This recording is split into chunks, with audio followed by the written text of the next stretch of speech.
La coalition nationale Éducation pour tous du Sénégal a publié un communiqué dans lequel elle dénonçait la stigmatisation des enseignants et la dévalorisation de leur métier. Sile Gorbatsi et ses camarades disent avoir constaté, je cite, que certains enseignants testés positifs et même ceux qui ne l'ont pas été sont stigmatisés dans certaines localités du pays. Ils ont été stigmatisés et ont perdu leur dignité et certains ont été cueillis chez eux par des agents sanitaires et les forces de l'ordre au vu et au su de tout le monde dans une indiscrétion totale. Cette déclaration fait écho à d'autres textes sortis précédemment depuis la reprise ratée des cours le 2 juin dernier.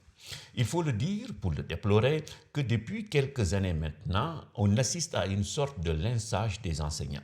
Certains les qualifient de grincheux, d'autres estiment qu'ils n'ont que des revendications pécuniaires, qu'ils seraient également responsables de la baisse du niveau des élèves. Bref, on les accuse de tous les maux. Pourtant, ce lynchage pourrait produire des conséquences désastreuses sur la marche de notre pays vers l'émergence. En effet, si tout le monde s'accorde pour dire que l'éducation et la formation sont plus que nécessaires pour sortir de la pauvreté, se pose alors la question de savoir comment cela peut-il être possible si le métier d'enseignant est dévalorisé. Nul besoin aussi d'être un spécialiste de l'éducation pour savoir qu'un enseignant sera d'autant plus motivé et performant qu'il est reconnu dans ce qu'il est et dans ce qu'il fait. Il ne s'agit pas de se montrer trop obséquieux envers eux.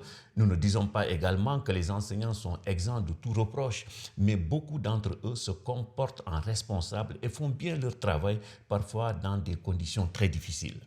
Le président de la République Macky Sall, le ministre de l'Éducation nationale Mamadou Talla, le professeur Moussa Seydi, qui fait la fierté des Sénégalais dans la prise en charge des malades du coronavirus, sont tous des produits de l'école sénégalaise, donc formés par des enseignants sénégalais.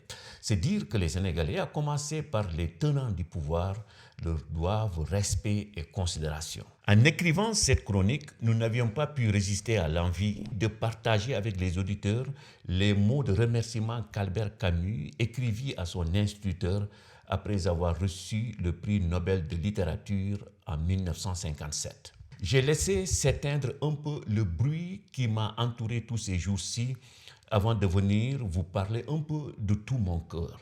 On vient de me faire un bien trop grand honneur que je n'ai ni recherché ni sollicité.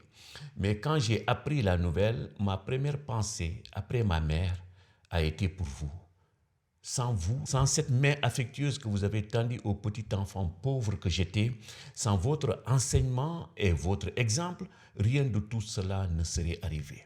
Je ne me fais pas un monde de cette sorte d'honneur, mais celui-là est du moins une occasion pour vous dire ce que vous avez été et êtes toujours pour moi et pour vous assurer que vos efforts, votre travail et le cœur généreux que vous y mettiez sont toujours vivants chez un de vos petits écoliers qui, malgré l'âge, n'a pas cessé d'être votre reconnaissant élève. À méditer.